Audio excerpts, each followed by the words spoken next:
Hello အားလုံးမင်္ဂလာပါအခုပြောပြပေးမှာကမိနစ်ပိုင်းတွင်ပြုလုပ်လို့ရတဲ့ Twostep ခန်းဒီနှစ်ခုပြောပြပေးမှာဖြစ်ပါတယ်။နောက်ပထမတစ်ခုက sync နဲ့ခန်းဒီဒုတိယတစ်ခုက Facebook က recommend ပေးတဲ့ setting ထဲမှာ recommend ပေးထားတဲ့ Google Authenticator app နဲ့ Twostep ခန်းဒီနှစ်ခုကိုနော်အလွယ်ဆုံးမိနစ်ပိုင်းတွင်လုပ်ပြပေးမှာဖြစ်ပါတယ်။ပြီး recover code ယူနီးပါတခါလေးပြောပြပေးပါမယ်။ Okay setting နဲ့တွားကြအောင်ခင်ဗျာ။ဒီအောက်က setting ကတွားလိုက်ရအောင်နော်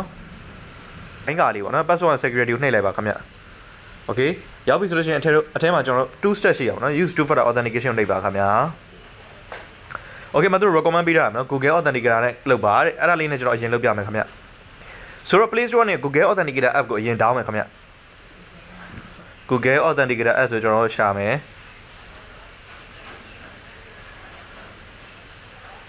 Google Authenticator ပေါ့နော်အဲ့ဒါလေးကျွန်တော် download လုပ်လိုက်မယ်ဗျပြီးရင်ကျွန်တော်တို့ plus လေးနှိပ်ပေးမယ်နော်ပြီး NI select key နှိပ်မယ်အဲ့မှာကြာတော့ကျွန်တော် continue နှိပ်ထားမှာပေါ့နော်အဲ့ဒီမှာကျွန်တော်တို့သူတို့ပေးတဲ့ဟိုဟာလေးပေါ့ဒီအောက်က copy ကုတ်ကလေးဟောပေါ့နော်ကုတ်ကလေးပေါ့နော်အဲကုတ်ပဲပြောအောင်ကုတ်ကို copy you နော် and this code into your authentication app okay အဲ့တော့ကျွန်တော် copy ယူမယ် UV ဆိုရင် your key ဆိုတဲ့နေရာမှာကျွန်တော်ထည့်ပေးမှာနော် account name နေရာမှာကိုယ့် account နာမည်ထည့်ပေါ့ထည့်ပြီးဆိုကျွန်တော် add ကိုနှိပ်ပေးမယ်ပေါ့နော် Okay add ကိုအပြာရောင်၄တောင်လေးနှိပ်လိုက်ပြီဆိုရင်ကုတ်လေးကြာမယ်10မိနစ်အတွင်းလုပ်နော်158 delete ခွန်သွားမယ် Facebook သွားမယ်158 delete ခွန်158 delete ခွန်မြတ်ထက်158 delete ခွန်ကိုနေယူနေမယ်နော် Okay password ထည့်မယ်နော် Facebook password ပေါ့ကိုနေယူအပြာလေးထပ်နေမယ်ရပါပြီဒါက authenticator နဲ့ခံနေလွယ်လွယ်လေးပါနော်ကဲ Twostep ခန္ဓာချင်းအပြင်ဒါတွေသိပြီးသားတွေဆိုပေမဲ့ပြန်ပြောပြပေးပါမယ် Twostep ခန္ဓာချင်းအပြင်လို့လို့ရှင်းပြောရင် main နဲ့ password နဲ့သိနေတော့တခိုးခိုးလို့မရပါနဲ့ code design ထက်ခဏတဲ့ function အဲ့ဒီ code ကကိုရီခုနက authenticator နဲ့ Play Store က down ခဲ့တဲ့ application ထက်က code တွေကိုရမှာရအဲ့လိုမှမဟုတ် code 10ချောင်းယူထားလဲရတယ်ဆက်ပြောပြပေးမယ်နော် Okay နောက်တစ်ခုကကျွန်တော် sync နဲ့ Twostep ခန္ဓာနေပေါ့နော်အဲ့ဒီခုနကနေရမှာပါပဲနော် recommend ပေးရမှာမဟုတ်ဘူးအောက်ကတစ်ခုပေါ့ test message ပေါ့နော်အဲ့ဒါလေးနဲ့လုပ်မယ်ဒါပေမဲ့အဲ့ဒါ Facebook ကဘာလို့ recommend မပေးလဲဆိုတော့ကျွန်တော် sync ထည့်မယ်ပေါ့နော် recommend မပေး Facebook နဲ့ချိန်ထားတဲ့ sync ထည့်လဲရတယ်နော် sync အသစ်တီးတန့်တကတ်ထည့်လဲရဘာလို့ recommend Facebook ကမပေးလဲဆိုတော့ဒီ sync တွေကကလုံးပွားပြီးတော့ကုတ်တွေချပြီးပြန်ခိုးလို့ရတယ်လေအဲ့ဒါကြောင့်နော်သူ authenticator ကို recommend ပို့ပေးတယ်ပေါ့ဒါပေမဲ့ဖြစ်တော့ဖြစ်ခဲ့ဒါပေမဲ့ဖြစ်လေးဖြစ်တာရှိပေမဲ့နည်းနည်းတော့နဲတယ်မလုပ်ထားတဲ့ဆိုင်လုပ်ထားတာပိုတော့ကောင်းတာပေါ့နော်ဖြစ်နိုင်တော့ authenticator နဲ့လုပ်တာပိုကောင်းတယ်ပေါ့မရှိတဲ့အဆုံးတော့ sync ပေါ့လေနော်plus ကို9ဆိုအဲ့ဒါ0လို့မှတ်လိုက်အလွယ်နော်အဲ့တော့0ထည့်ပြီးဆိုတော့3ညထည့်ပြီးပြီတဘောပေါ့ထည့်ပြီးဆိုတော့9ကဆောင်းပေါ့ဒီမှာ3ညဒီမှာ9 okay confirm နေမယ်နော်အိုး line ကြ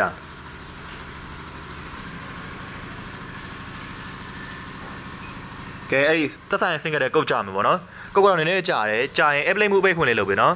လေမြန်အပိတ်ဖွင့်ပေါ့နော်ပြီးရင်တော့ VPN အပိတ်ဖွင့်အဲ့ဒါမှ तू ကကုတ်ကြတာ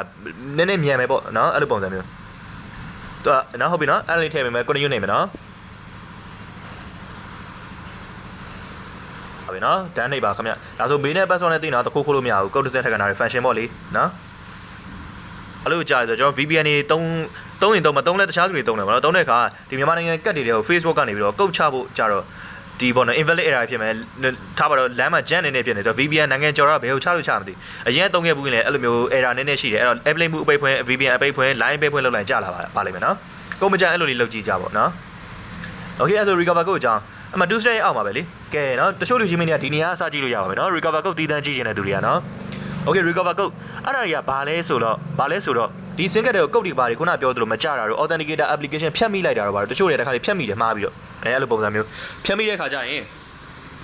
ဒီ recover code 10ကြောင်းကြိုပြီးယူထားပြီဆိုရင် sync ပဲပျောက်နော်ကုတ်ပဲမကြ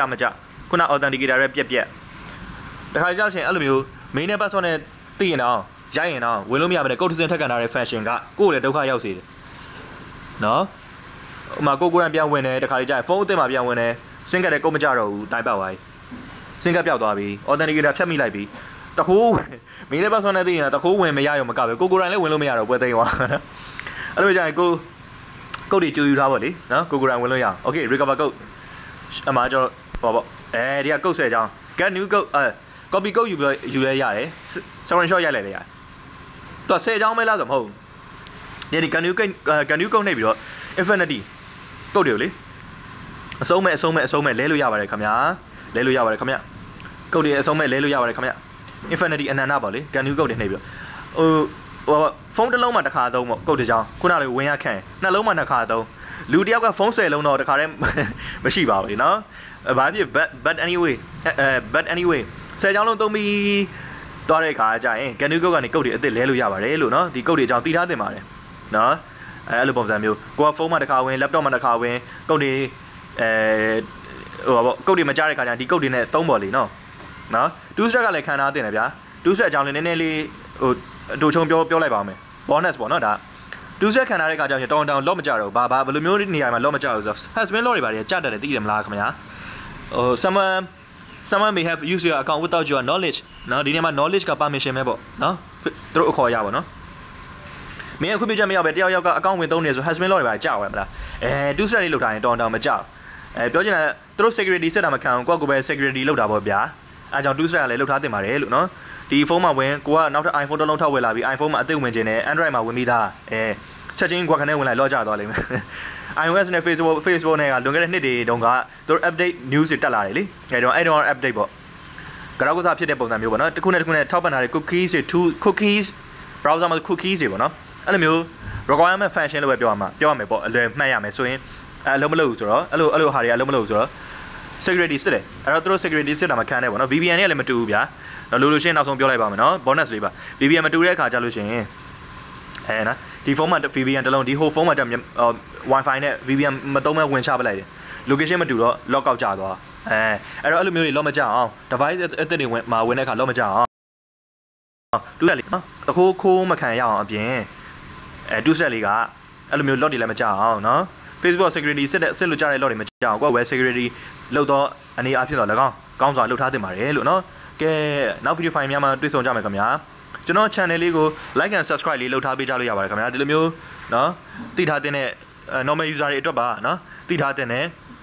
knowledge sharing လေးတွေအများမပြတ်တင်သွားပေးမှာဆိုတော့ကျွန်တော် channel ရဲ့ကြည့်နေ channel လေးကို like and subscribe လေးလုပ်သွားပေးကြလို့ရပါတယ်ပညာဒါန channel ရဲ့ကြည့်နေပညာဒါန channel လေးကိုလည်းအားပေးသွားလို့ရတယ် Facebook page ကကြည့်နေရင် Facebook page ကို react နဲ့ comment နဲ့ share လေးလုပ်သွားပေးလို့ရပါတယ်အားလုံးကျေးဇူးတင်ပါတယ်နှလုံးစုံအေးချမ်းကြပါစေ